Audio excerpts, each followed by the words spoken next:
इस मूवी की शुरुआत एक 18 साल के लड़के से होती है जो न्यूयॉर्क में रहता है।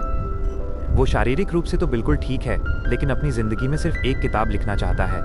हालांकि वो कभी भी इस काम में सफल नहीं हो पाता। वो हर रोज़ कुछ न कुछ लिखता है, लेकिन बाद में उसे डिलीट कर देता है। वह अपना ज़्यादातर समय अपने अपार्टमेंट में बैठकर बर्बाद करता रहता है। यहाँ तक कि अपनी ज़रूरतों को पूरा करने के लिए भी उसे अपने दोस्तों से पैसे उधार लेने पड़ते हैं। इसी वजह से उसकी गर्लफ्रेंड लिंडा भी अब उसे छोड़ना चाहती है, क्योंकि वो उसकी इस आलसी आदत से परेशान हो चुकी है। उसे ऐसा लगता है कि एडी ने अपनी ज़िंदगी को लेकर कोई जिम्मेदारी नहीं ली है। आज तक उसने अपनी ज़िंदगी में कुछ खास नहीं किया था और न ही उसे खुद पर भरोसा था कि वो आगे कुछ कर पाएगा। इसके बाद हम देखते हैं कि एडी अपनी किस्मत को कोसते हुए सड़क पर यूं ही भटक रहा होता है। तभी उसे किसी की आवाज़ सुनाई देती है। वो मुड़कर देखता है तो सामने टॉम खड़ा होता है, जो उसकी एक्स वाइफ का भाई होता है। दोनों लगभग कई सालों बाद मिल रहे थे। पहले टॉम एक ड्रग डीलर हुआ करता था, लेकिन अब वो एक फार्मा कंपनी में काम कर रहा था। एडी उससे अपनी एक्स वाइफ के बारे में पूछता है तो टॉम बताता है कि वो अब किसी और के साथ खुशहाल जिंदगी जी रही है और उसके बच्चे भी हो चुके हैं। इसके बाद टॉम एडी की हालत को देखकर उसे एक खास ड्रग ऑफर करता है। यह ड्रग अभी टेस्टिंग के दौर में होती है और मार्केट में उपलब्ध नहीं होती। टॉम उसे बताता है कि इंसान आमतौर पर अपने दिमाग का सिर्फ 10% ही इस्तेमाल करता है, लेकिन इस दवा की मदद से वो अपने दिमाग का 100% तक उपयोग कर सकता है। एडी पहले तो इस ड्रग को लेने से मना कर देता है, लेकिन तभी टॉम को किसी का फोन आ जाता है। जाने से पहले वो एडी को वो ड्रग और अपना पता दे देता है और वहां से चला जाता है। अब एडी रास्ते भर उसी के बारे में सोचते हुए अपने घर पहुंचता है। काफी सोच विचार करने के बाद आखिरकार वो इसे लेने का फैसला कर लेता है और उस ड्रग को खा लेता है। अपने अपार्टमेंट की ओर जाते समय उसकी मुलाकात उसकी मकान मालिक से होती है, जो उसे किराया न देने पर काफी खरी खोटी सुना रही होती है। तभी उस दवा का असर दिखना शुरू हो जाता है। एडी को हर चीज अलग नजर आने लगती है। अब वो उन छोटी छोटी बातों पर भी ध्यान देने लगता है, जिन पर वो सामान्य हालत में बिल्कुल गौर नहीं करता था।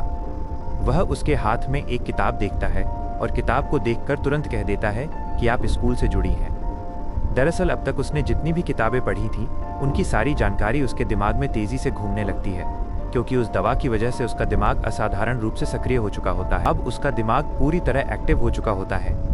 वो अपनी मकान मालिक को उसी के फील्ड से जुड़ी एक किताब रिकमेंड करता है, जिससे वो लड़की काफ़ी इम्प्रेस हो जाती है और उसे कुछ भी नहीं कहती। उसके जाने के बाद एडी के दिमाग में कई तरह के आइडियाज़ आने लगते हैं, जिन्हें वो अपनी किताब में लिख सकता था। अब उसे अपना घर बहुत गंदा लगने लगता है। उस दवा को लेने की वजह से वो खुद को बेहद एक्टिव महसूस कर रहा होता है। वह अपने कमरे की हर चीज़ को साफ करता है और उसे अच्छे से व्यवस्थित कर देता है। इसके बाद वो अपना लैपटॉप खोलता है और अपनी किताब लिखना शुरू कर देता है। अब उसके दिमाग में ज्ञान का एक पूरा सागर उमड़ रहा होता है। बचपन से लेकर अब तक उसने जो कुछ भी देखा और महसूस किया था, वो सब एक साथ उसके दिमाग में चलने लगता है और वो लगातार लिखता ही जाता है। सिर्फ एक ही रात में वो अपनी किताब के 90 पेज लिख देता है, जो अपने आप में एक हैरान कर देने वाली बात होती है। ये सब कुछ उस दवा के असर की वजह से ही संभव हो पाता है। अगले दिन वो अपनी लिखी हुई किताब अपने पब्लिशर के पास ले जाता है और उसे वहीं छोड़कर घर लौट आता है। उसी दिन बाद में उसे अपने पब्लिशर का फ़ोन आता है, जो उसकी जमकर तारीफ करता है, क्योंकि उसने बहुत ही शानदार लिखा होता है। अब उसके दिमाग में जो असर था वो पूरी तरह ख़त्म हो चुका होता है। इसलिए वो टॉम के पास और ज़्यादा ड्रग लेने के लिए जाता है। वहाँ टॉम उससे कहता है कि ठीक है, वो उसे और दवा दे देगा, लेकिन इसके बदले उसे उसका एक काम करना होगा। टॉम उसे एक काम बताता है और एडी उसे पूरा कर देता है। जब वो वापस टॉम के अपार्टमेंट में लौटता है तो देखता है कि किसी ने टॉम को मार दिया होता है। वो पुलिस को बुलाने से पहले वहां रखी दवा को ढूंढ लेता है। इसके बाद वो पुलिस स्टेशन जाकर पूरी घटना के बारे में बता देता है। पुलिस एडी से कहती है कि वो उनके संपर्क में बना रहे। इसके बाद एडी अपने घर लौट आता है। अब वो एक बार फिर से वही दवा ढूंढ लेता है, जिससे उसका दिमाग फिर से हाइपर एक्टिव हो जाता है। इसके बाद सब कुछ उसके लिए काफ़ी आसान लगने लगता है और वो तेज़ी से नई नई चीज़ें सीखने लगता है। अब वो बिना झिझक हर किसी से मिलने जुलने लगता है, यानी वो काफ़ी सोशल भी हो चुका था। लोग भी उसकी पर्सनैलिटी से काफ़ी इम्प्रेस होने लगते हैं। जहाँ पहले एडी को लगता था कि वो कुछ नहीं कर सकता, वहीं इस दवा को लेने के बाद उसे महसूस होता है कि वो कुछ भी कर सकता है। इसी आत्मविश्वास के साथ एडी अब स्टॉक मार्केट में कदम रखता है। टॉम के घर से जो पैसे उसे मिले थे, उन्हें वो शेयर मार्केट में लगाता है। वह उन पैसों को निवेश करता है, जिससे उसे काफ़ी बड़ा मुनाफा होता है। लेकिन अब वो और भी बड़ा इंसान बनना चाहता था, इसलिए वो एक अमीर व्यक्ति से पैसे उधार लेता है और उस रकम को भी अपने काम में लगा देता है, जिससे उसके पैसे और तेज़ी से बढ़ने लगते हैं। इसके बाद वो अपनी एक्स गर्लफ्रेंड लिंडा से मिलता है। लिंडा उसे देखकर बहुत खुश होती है, क्योंकि वो हमेशा चाहती थी कि एडी एक सफल और बड़ा इंसान बने, और अब वो सच में ऐसा बन चुका था। लिंडा दोबारा उसकी ज़िंदगी में वापस आना चाहती है, जिससे एडी भी काफ़ी खुश हो जाता है। तभी एडी को एहसास होता है कि कोई आदमी उसका पीछा कर रहा है। लंच के बाद भी वो इधर उधर नज़र दौड़ाता रहता है, शायद वो आदमी फिर से दिख जाए, लेकिन ऐसा नहीं होता।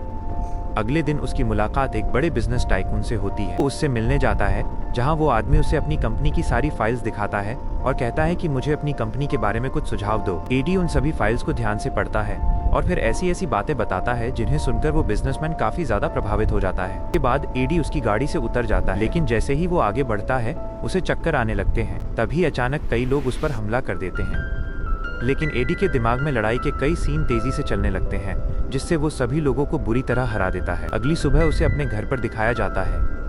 आज उसकी एक बहुत बड़े बिजनेसमैन के साथ मीटिंग होती है, लेकिन वो उस दवा को नहीं लेना चाहता, क्योंकि जो कुछ उसके साथ कल हुआ था वो नहीं चाहता कि फिर से दोहराया जाए।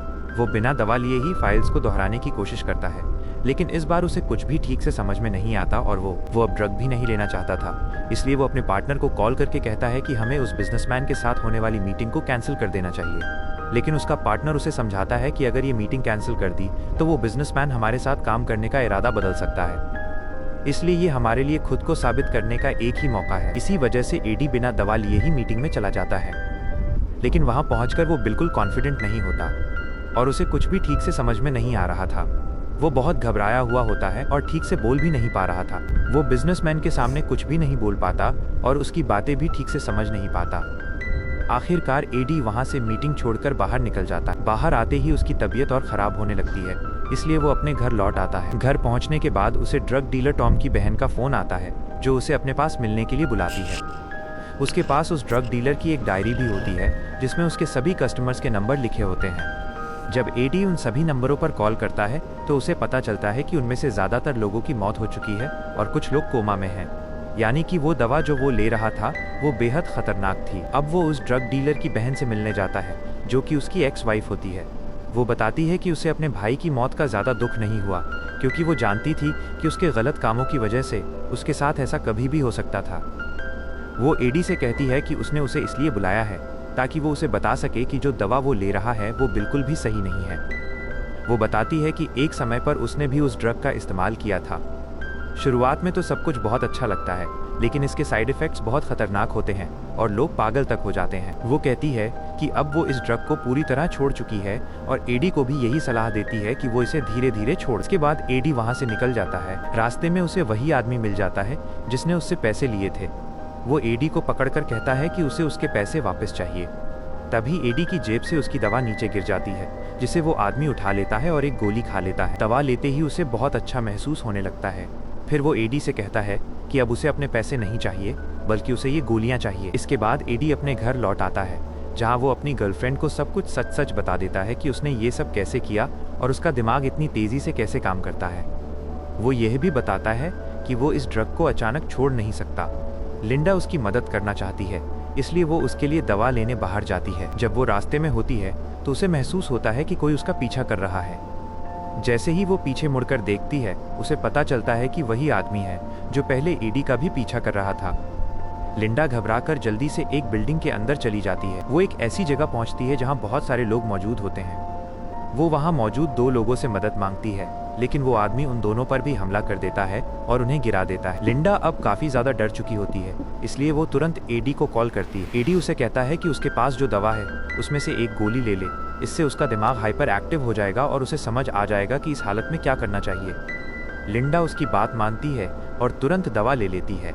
दवा का असर होते ही उसका दिमाग बहुत तेजी से काम करने लगता है और वो किसी तरह उस आदमी से बचकर अपने घर वापस पहुंच जाती है। वह घर पहुंचकर एडी के साथ अपना पूरा अनुभव शेयर करती है। इस पर एडी लिंडा से कहता है कि अब वो इस दवा का इस्तेमाल कम कर दे और वो खुद भी इसे जल्द ही छोड़ देगा। इसी दौरान एडी के घर के बाहर उस आदमी के लोग पहुंच जाते हैं जिससे एडी ने पैसे उधार लिए थे और जिसे उसने पहले गोलियां दी थी। दरअसल वो आदमी अब और ज्यादा गोलियां चाहता था। एडी अपनी सुरक्षा के लिए 2 बॉडीगार्ड्स भी रख लेता है, क्योंकि उसे अपनी जान का खतरा महसूस हो रहा था। इसके बाद वो एक बार फिर से दवा लेता है और दोबारा उस बिजनेसमैन के साथ मीटिंग तय करता है। मीटिंग इस बार काफी अच्छी रहती है। वो बिजनेसमैन से कहता है कि पिछली बार उसकी तबीयत ठीक नहीं थी। अब एडी ये भी समझ चुका होता है कि इस दवा को लेने के बाद अगर वो सही तरीके से नींद ले, ज्यादा पानी पिए और शराब से दूर रहे तो वो जल्दी रिकवर कर सकता है। इसके बाद वो एक बार फिर उसी बड़े बिजनेसमैन से मिलने जाता है, जहाँ वो उसे कई और बड़े बिजनेसमैन से मिलवाता है।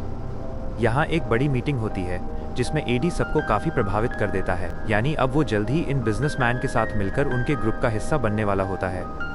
लेकिन जब वो घर वापस आता है तो देखता है कि उसका सारा सामान बिखरा हुआ होता है, यानी किसी ने उसके घर की तलाशी ली होती है। इसके बाद वो एक नए घर में शिफ्ट हो जाता है, जहाँ का सिक्योरिटी सिस्टम काफी मजबूत होता है। इस मूवी की शुरुआत में जो ड्रग डीलर टॉम का मर्डर हुआ था, उसी सिलसिले में वही पुलिस ऑफिसर दोबारा आता है जो पहले भी इस केस को देख रहा था। पुलिस को एडी पर उस मर्डर का शक होता है। इस मामले से बचने के लिए एडी एक बड़े वकील को हायर करता है जो उसे सभी आरोपों से पूरी तरह से बरी करवा देता है। इसके बाद एडी एक बार फिर फाइनल मीटिंग के लिए जाता है, जहां उसकी मुलाकात बड़े बड़े बिजनेस टाइकून से होती। लेकिन यहाँ जो सबसे सीनियर बिजनेसमैन होता है, जो पिछली मीटिंग में थोड़ा बीमार था, वो इस बार नहीं आता बल्कि उसकी पत्नी आती है। वो बताती है कि उसके पति की तबीयत अभी ठीक नहीं है और जब तक वो ठीक नहीं हो जाते तब तक कोई फाइनल फैसला नहीं लिया जाएगा। यहाँ सभी को पता चलता है कि वो फिलहाल कोमा में चला गया है। इसके बाद जब वो अपनी गाड़ी में जा रही होती है तो एडी देखता है कि उसी के साथ वही आदमी मौजूद है जो हमेशा उसका पीछा करता था। दरअसल वो उसी बिजनेसमैन का ड्राइवर होता है। एडी उसे देखकर पूरी तरह से हैरान रह जाता है। अब वो बाथरूम में जाकर दवा लेना चाहता है, लेकिन उसे पता चलता है कि उसके पास एक भी गोली नहीं बची है। दरअसल उसकी सारी गोलियां चोरी हो चुकी होती हैं और ये चोरी उसी शख्स ने की होती है जिसने उसे केस से बाहर निकलने में मदद की थी। इसके बाद एडी अपने घर लौटता है। वहाँ टीवी पर न्यूज़ देखते हुए उसे पता चलता है कि उस बिजनेसमैन के साथ धोखा हुआ है। इसी दौरान एडी के अपार्टमेंट में वही आदमी अपने लोगों के साथ पहुंच जाता है जिससे एडी ने कभी पैसे उधार लिए, लेकिन अब उसे अपने पैसे वापस नहीं चाहिए बल्कि वो उन दवा की गोलियों के पीछे पड़ा हुआ है। एडी उसके सामने अकेला होता है और उनका सामना नहीं कर पाता। उसे एहसास होता है कि उसके पास गोलियां नहीं हैं। अगर उसके पास एक भी गोली होती तो वो आसानी से उनका सामना कर सकता था। तभी उसे याद आता है कि उसने एक गोली एक बॉक्स के अंदर छुपाकर रखी थी। वो उस बॉक्स को ढूंढ लेता है, लेकिन इससे पहले कि वो उसे खा पाता, वही आदमी वहां आ जाता है। एडी के हाथ से वो गोली गिर जाती है जिसे वो आदमी उठा लेता है। वो एडी से कहता है कि अगर इस दवा को शरीर में इंजेक्ट किया जाए तो इसका असर और भी ज्यादा ताकतवर हो जाता है और इसका नशा लंबे समय तक रहता है, साथ ही कोई साइड इफेक्ट भी नहीं होता। इसके बाद वो उस दवा को अपनी बॉडी में इंजेक्ट कर लेता है। अब उस आदमी का दिमाग पूरी तरह हाइपर एक्टिव हो चुका होता है, लेकिन इससे पहले कि वो कुछ और कर पाता, एडी उसे मार देता है और उसके खून को इस्तेमाल कर लेता है। इसके बाद एडी का दिमाग एक बार फिर से एक्टिव हो जाता है क्योंकि खून के जरिए वो दवा उसकी बॉडी में पहुंच चुकी होती है। अब उसका दिमाग दोबारा हाइपर एक्टिव हो जाता है, जिसकी वजह से वो वहां मौजूद सभी लोगों को खत्म करके उस जगह से निकल जाता है। इसके बाद वो उसी ड्राइवर से मिलने जाता है जो बार बार उसका पीछा करता था। वो ड्राइवर उसे बताता है कि उसका बॉस जो कोमा में था अब इस दुनिया में नहीं रहा, उसकी मौत हो चुकी है। वो आगे बताता है कि जो गोलियां तुम लिया कर वो भी वही गोलियां लिया करता था, लेकिन उसके पास गोलियां खत्म हो गई थी, इसलिए वो कोमा में चला गया। एडी उससे पूछता है कि अगर वो आदमी तुम्हारे बॉस के लिए काम करता था और उसने मुझसे गोलियां चुराई थी तो उसने तुम्हारे बॉस को क्यों नहीं दी। दरअसल उस आदमी ने अपने बॉस को धोखा दिया होता है। इसके बाद एडी और वो ड्राइवर मिलकर उस वकील के घर पहुंच जाते हैं। वहां ड्राइवर उस वकील को बांध देता है और एडी उसके घर से सारी गोलियां हासिल कर लेता है। इसके बाद कहानी को 1 साल आगे दिखाया जाता है, जहां एडी की किताब पब्लिश होकर काफी ज्यादा मशहूर हो चुकी होती है। साथ ही वो सीनेटर के पद के लिए भी खड़ा होता है। इसी दौरान उसका असिस्टेंट उसे बताता है कि एक बहुत बड़ी फार्मा कंपनी का मालिक उससे मिलना चाहता है और वो उसका इंतजार कर रहा है। जब एडी उससे मिलने जाता है तो उसे पता चलता है कि वो वही बिजनेसमैन है जिसके साथ वो पहले काम कर चुका था। वो बिजनेसमैन उसे बताता है कि उसने ट्रेडिंग छोड़कर अपनी खुद की कंपनी शुरू कर ली है, जहां वे लोग वही दवा बनाते हैं। वो आगे कहता है कि अब उसे इस दवा के बारे में सब कुछ पता चल चुका है कि इसके इस्तेमाल से इंसान का दिमाग बहुत तेजी से काम करने लगता है। इसके बाद वो एडी से कहता है कि तुम ही वो इंसान हो जो पहले ये दवा लिया करता था और शायद अब भी ले रहे हो। मुझे पता है कि तुम कैसे हर काम को इतनी आसानी से कर लेते हो और तुम्हारा दिमाग हमेशा हाइपर एक्टिव कैसे रहता है।